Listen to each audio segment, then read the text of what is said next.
예수님께서 십자가에서 죽으시고 부활하신 이후에 제자들에게 자신을 나타내시고 나서 부활 승천하셨습니다. 부활 승천하시면서 예수님께서는 주님의 사명을 제자들에게 주셨고, 그리고 그 사명을 따라 하나님의 초대교회는 세워졌습니다. 초대교회의 근간이 바로 마가다락방에서의 기도 모임으로부터 시작되었습니다.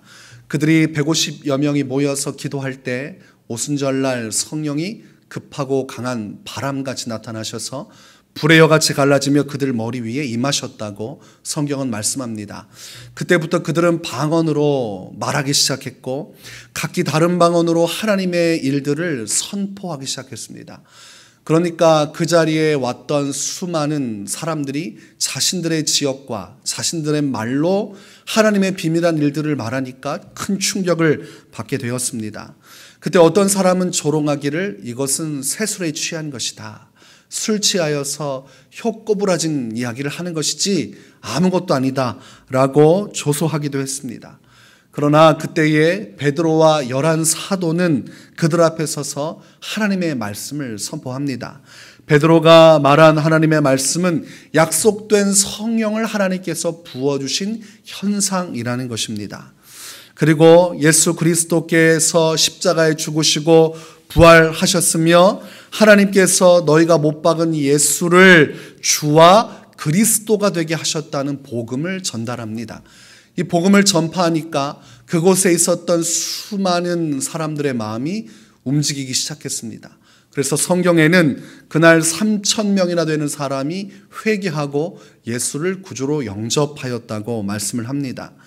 150명의 성도였지만 성령의 역사가 나타나니까 마치 다이너마이트가 터진 것처럼 사람의 한계를 넘어서는 하나님의 역사 속에서 수많은 사람이 구원받게 되었습니다. 사도행전 1장 47절을 보니까 주께서 구원받는 사람을 날마다 더하게 하시니라, 이렇게 말씀을 하고 있습니다. 초대교회에 생겨난 모든 것은 기도와 성령의 역사 안에서 이루어졌음을 알 수가 있습니다. 우리가 이 말씀을 통해서 초대교회의 시작을 알 수 있죠. 하나님께서 교회를 세우셨습니다. 오늘날 우리가 코로나 시대를 맞이하면서 이 어려움 속에서 교회에 대해서 생각할 수밖에 없습니다. 하나님께서 왜 교회를 세우셨을까? 교회는 성도에게 있어서 어떠한 의미를 갖는 것일까? 이렇게 기도와 성령의 역사로 교회를 세우신 것, 그 의미를 우리가 분명히 이해할 때 오늘날을 살아가는 우리의 신앙이 흔들림 없이 바른 관점에서 올바른 신앙의 길로 나아갈 수 있을 것입니다. 우리가 교회 하면 머릿속에 정리되지 않은 것들이 참 많습니다. 그러나 우리가 교회에 대한 온전한 바른 신앙을 가지려면 초대교회가 어떠한 일을 행했는지, 그들의 사역과 그들의 모습을 통해서 오늘날 우리 교회가 어떤 모습으로 서야 하는지를 깨달을 수 있게 되는 것입니다. 그렇다면 초대교회는 어떤 모습이었을까? 우리가 말씀을 보면서 확인해 보겠습니다. 교회란 말은 에클레시아라는 단어를 씁니다. 불러내다라는 것입니다. 하나님께서 세상 가운데서 하나님의 사람들을 부르시고 그들을 모아주셨는데 그들의 모임은 예수를 주로 고백하는 자들입니다. 그러니까 세상 속에 살아가지만 그들 가운데서 구별된 고백을 하는 성도들이 모이면 그것이 교회입니다. 하나님은 그것을 구별하셨습니다. 교회, 예수를 믿는 자들의 모임, 거룩한 성도들의 모임, 그것이 오늘 성령 안에서 이루어지고 그들이 연합하여서 하나님 안에서 세워지기 시작하는 것을 사도행전 말씀을 통해서 알게 됩니다. 초대교회의 특징은 영육 간의 교제와 나눔이 있었다는 것입니다. 사도행전 2장 42절을 보면 그들이 사도의 가르침을 받아 서로 교제하고 떡을 떼며 오로지 기도하기를 힘쓰니라. 그들이 마시는 것, 먹을 것들을 함께 나누었습니다. 그 당시에 음식으로 표현하면 떡을 떼었다 이렇게 되어 있습니다. 떡을 떼면서 서로 깊이 교제하고 대화를 나누고 삶을 나누고 신앙으로 권면하고, 그러면서 그들은 끊임없이 그 모임 속에서 기도하였다고 되어 있습니다. 그러니까 시작도 기도고 과정도 기도입니다. 초대교회에서 기도를 빼면 떡을 뗀 것밖에 없는 것입니다. 그러나 이 떡을 뗀 것과 기도하는 이 두 축을 우리가 깨닫게 될 때, 초대교회는 긴밀하게 서로 교제하고 끈끈한 연합을 이루고 그 연합을 통해서 오로지 기도에 힘썼던 공동체구나, 기도 공동체구나 라는 것을 알게 되는 것입니다. 사도행전 2장 46절에는 날마다 마음을 같이하여 성전에 모이기를 힘쓰고 집에서 떡을 떼며 기쁨과 순전한 마음으로 음식을 먹고라고 되어 있습니다. 초대교회의 모습은 매일마다 날마다 서로 마음을 합하여서 성전에 모였다고 되어 있습니다. 성전은 매일 가는 것이었어요. 그리고 성전뿐만이 아니라 성전으로 그치지 않고 또 어디에서 모였습니까? 집에서 모였다고 되어 있습니다. 성전이든 집이든 하나님께 예배할 수 있고 교제할 수 있는 장소에서 끊임없이 하나님의 기쁨을 나누고 순전한 마음으로 주님을 섬겼던 공동체가 초대교회였다는 것을 알 수가 있습니다. 저는 신학생 시절에 서빙고 옥누리교회에서 청년부 시절을 보낸 적이 있습니다. 그때 찬양팀이 어떻게 진행이 되는지 개인적으로 대형교회 찬양팀 시스템이 궁금해서 제가 용기를 내서 교회에 등록을 하고 신앙생활을 했었습니다. 그 당시 하용조 목사님께서 심을 하셨던 당시였는데 그때 찬양하면서도 기뻤지만 그곳에서 성도 간의 교제에 대한 기쁨을 많이 누렸습니다. 서로를 사랑하고 아끼고 모여서 먹고 나누는 그 기쁨, 이것이 교회 안에서 누리는 기쁨이구나. 그리고 그 속에서 그 기쁨 속에 끈끈함을 누리고 유대관계를 형성하고 마치 가족과 같은 모임 속에서 함께 서로를 위해서 기도해주는 기쁨을 맛보았습니다. 그것이 바로 오늘 초대교회에서 기록된 기쁨입니다. 오늘날 하나님의 교회가 또한 이루어 나아가야 할 교회입니다. 영적으로 기도 속에서 교제하고 그리고 음식을 나누면서 교제하는 일들을 초대교회는 끊임없이 매일마다 이루어 나갔다는 것을 알 수가 있습니다. 그들은 그 끈끈한 유대관계 속에서 아주 중요한 일들을 이루어 나갔는데 그것이 본문 11절과 12절에 기록되어 있습니다. 그가 어떤 사람은 사도로, 어떤 사람은 선지자로, 어떤 사람은 복음 전하는 자로, 어떤 사람은 목사와 교사로 삼으셨으니 이는 성도를 온전하게 하여 봉사의 일을 하게 하며 그리스도의 몸을 세우려 하심이라. 지금 교제를 이루고 그 안에서 서로 기도하면서도 그게 전부가 아니라 각자에게 주어진 일들을 행했다는 것입니다. 성령께서 주신 은사와 달란트를 통해서 각자가 가장 잘할 수 있는 이 복음을 위해 행할 수 있는 또한 성도를 위해 행할 수 있는 일들을 행했다는 것입니다. 누구는 목사로 세워지고 어떤 이는 교사로 세워지고 어떤 사람은 사도로 세워지고 어떤 사람은 선지자로 세워져서 다양한 자리에서 다양한 방식으로 하나님의 봉사를 행했다고 되어 있습니다.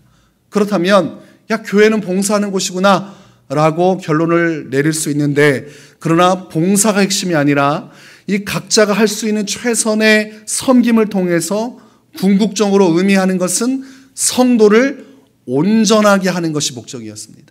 성도를 온전하게 한다. 그리하여서 그리스도의 몸을 세운다는 것입니다.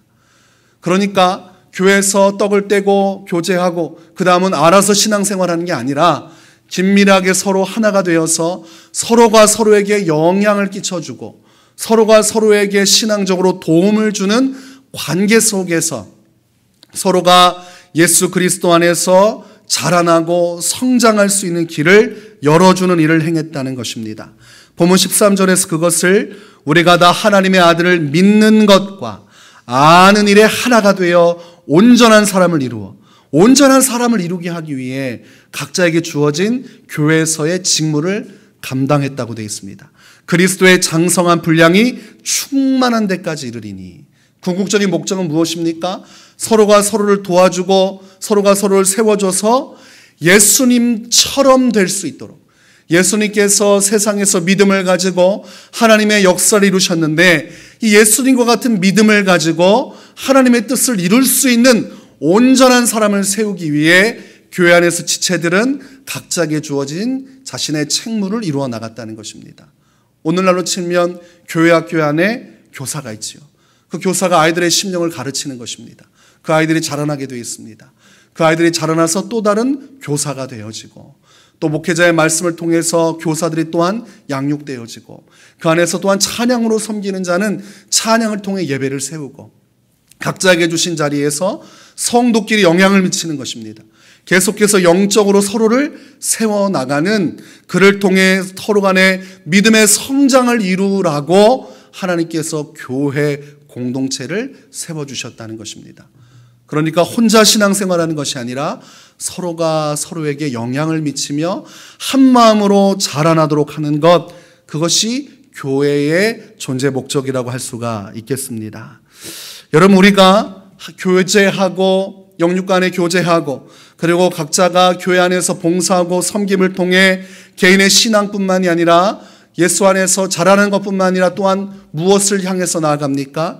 교회의 사명을 향해서 나아가는 것이라고 성경은 이야기를 하고 있습니다.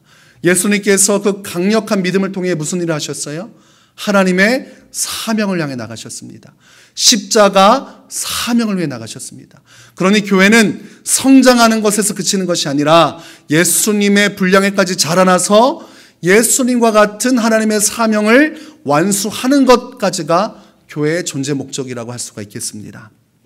예수님께서 주기도문을 가르쳐 주셨는데 그 주기도문을 보면 마태복음 6장 9절과 10절에서 이렇게 말씀을 하고 있습니다. 그러므로 너희는 이렇게 기도하라.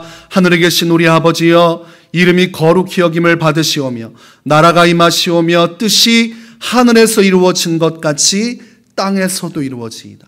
하나님의 나라가 임하는 것, 주님의 뜻이 하늘에서뿐만이 아니라 오늘날 이 지상 교회를 통해서 이 땅 가운데도 완성되는 것이 교회의 목적이라고 할 수가 있습니다. 그러니 우리 교회는 하나님의 뜻을 이 땅 가운데 실현하기 위하여서 하나로 부름을 받은 것입니다. 천상에만 주님의 통치가 있는 것이 아니라 이 땅에 있는 모든 곳곳마다 주님의 영광이 드러나고 하나님의 뜻이 성취되도록 하기 위하여 오늘도 교회는 영육 간에 교제하고 그 안에서 하나님 앞에 예배하고 찬송하고 그 안에서 서로 봉사하고 섬김으로 신앙의 성숙을 이루어 하나님의 사명을 향해서 나아가야 하는 것이라고 우리가 정리를 해볼 수가 있겠습니다. 우리가 어제 재림신앙에 대해서 말씀을 나눴습니다. 초대교회는 이 재림신앙이 있었어요. 예수님이 오시기까지 하나님의 사명을 붙들고 하나님의 나라의 완성을 위하여 끊임없이 앞으로 나아가는 일을 초대교회가 행했습니다. 우리 예수님께서 우리에게 부활 승천하시기 전에 아주 중요한 사명을 주신 것인데 그것이 사도행전 1장 8절에 기록되어 있습니다. 오직 성령이 너에게 임하시면 너희가 권능을 받고 예루살렘과 온 유대와 사마리아와 땅끝까지 이르러 내 증인이 되리라 하시니라. 예수님의 증인으로서 살아가는 것이 우리가 하나님의 나라를 완성하는 방법이다라고 예수님이 분명히 말씀해 주셨습니다. 또한 마태복음 28장 19절과 20절에도 그러므로 너희는 가서 모든 민족을 제자로 삼아 아버지와 아들과 성령의 이름으로 세례를 베풀고 내가 너희에게 분부한 모든 것을 가르쳐 지키게 하라. 볼지어다 내가 세상 끝날까지 너희와 항상 함께 있으리라 하시니라. 모든 민족, 자신의 땅과 자신의 나라 민족뿐만이 아니라 전 세계 모든 민족을 대상으로 해서 성부, 성자, 성령의 이름으로 복음을 가르치고 지키게 하여 하나님의 백성을 세워나가는 사명, 구원의 역사를 이루어나가는 사명, 증인의 사명, 이를 통해 하나님의 나라를 완성해 나가는 사명을 하나님께서 교회에 주신 것입니다. 교회는 이 놀라운 사명을 받았습니다. 여러분, 이 사명은 개인이 독자적으로 감당할 수 있는 것이 아닙니다. 이걸 분명히 하셔야 됩니다. 예수님께서 우리에게 주신 지상 명령, 하나님의 나라를 완성하는 이 명령은 내가 개인적으로 예수 믿고 은혜 받아서 혼자 이룰 수 있는 것이 절대로 아니라는 사실을 우리가 알아야 됩니다. 그렇다면 만약 혼자서도 이 일을 감당할 수 있으면 예수님께서 교회를 세우지 않으셨을 것입니다. 교회를 세웠다는 건 교회만의 존재 목적이 있다는 것입니다. 예수님께서 우리에게 사명을 주실 때, 지칭할 때 너희라는 말을 쓰셨습니다. 너라고 하지 않고 너희라고 쓰셨어요. 그것은 교회를 뜻하는 것입니다. 사명은 교회적으로 부여받은 것입니다. 너희에게 임하시면 너희가 권능을 받고 내 증인이 되라. 또한 너희는 가서 너희에게 분부한 모든 것을 가르쳐 지키게 하라. 교회는 하나님의 권능을 가지고 증인으로서의 사역을 행하고, 교회는 하나님께서 말씀하신 분부한 모든 것을 가르쳐 지키게 하는 사명을 부여받은 것입니다. 더불어 함께 이 일을 이루어가라고 부름을 받았다는 것을 우리가 알 수 있는 것입니다. 우리가 두 번째로 중요한 것은 이 개인으로서 복음 전파의 사명을 감당하기가 어렵다는 것입니다. 우리가 전도서 4장 12절 말씀을 보면 한 사람이면 패하겠거니와 두 사람이면 맞설 수 있나니 세 겹줄은 쉽게 끊어지지 아니하느니라. 혼자 하는 것보다 둘이 낫고 둘보다 셋이 낫는데, 이것은 함께 연합해서 이루어가는 사역이 되어야 될 것이라고 또한 성경은 말씀합니다. 여러분, 이 땅의 모든 것들을 우리가 성경적으로 분별한다면 모든 만물을 하나님께서 만드셨고, 또한 모든 세계의 역사를 하나님이 주관하시고, 또한 하나님은 이 세상의 처음과 마지막이 되신다고 성경은 말씀을 하고 있습니다. 그러나 성경은 또 다른 것을 확실하게 우리에게 가르치는데, 이 세상의 공중 권세를 사탄이 장악하고 있다고 또한 말씀합니다. 하나님께서 요한계시록에 기록된 말씀처럼 거짓 선지자와 적그리스도, 그리고 그들을 따라했던 이마나 오른손에 짐승의 수를 받은 자를, 또한 믿음의 길로 가지 않은 자들, 그들을 멸망시키기까지 이 땅의 모든 공중의 권세는 사단이 장악하게 될 것이라고 성경은 말씀하고 있습니다. 에베소서 2장 2절에 그때 너희는 그 가운데서 행하여 이 세상 풍조를 따르고 공중의 권세 잡은 자를 따랐으니 곧 지금 불순종의 아들들 가운데서 역사하는 영이라. 공중 권세를 사단이 잡고 있고, 그리고 예수를 믿지 않은 자들은 불순종의 아들들이라, 그 하나님의 진노 아래 있으며 사단의 영향력 아래 있는 것이라고 성경은 분명하게 선을 그어서 이야기를 합니다. 그러니 우리가 이 세상을 살아갈 때에 강력한 사단의 공격이 있고, 또한 어둠의 권세들, 어둠의 주관자들의 심각한 영적인 공격들이 끊임없이 이어질 것을 알 수 있습니다. 여러분, 혼자서 이 어둠의 권세와 싸워서 이길 수 있다고 생각합니까? 주님의 영혼구원의 사명을 이루어 나가는데 내 스스로 신앙생활 열심히 해서 내 신앙의 성장을 이루고 그 안에서 확실한 사명 가지고 복음을 전하며 죽었던 자들, 멸망해 가는 자들을 끌어낼 수 있는 힘이 여러분 개인에게 있다고 생각하십니까? 절대로 아니지요. 예수님께서 베드로에게 사명을 주시면서 아주 중요한 교회의 의미를 부여하셨습니다. 마태복음 16장 18절에서 또 내가 내게 이르노니 너는 베드로라. 내가 이 반석 위에 내 교회를 세우리니 음부의 권세가 이기지 못하리라. 무슨 말씀입니까? 교회를 세우시는데 이 교회는 음부의 권세가 해할 수 없는 하나님의 놀라운 권세를 가지고 있는 성도의 모임이라고 말씀하십니다. 오직 이 땅에서 어둠의 권세를 이기고 주신 사명을 감당할 수 있는 길은 이 교회밖에 없다고 예수님이 말씀하셨습니다.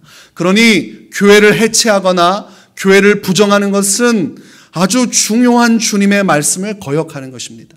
예수님은 이 교회를 통해서만이 음부의 권세, 지옥의 권세, 사단의 권세를 이길 수 있다고 이미 말씀해 주신 것입니다.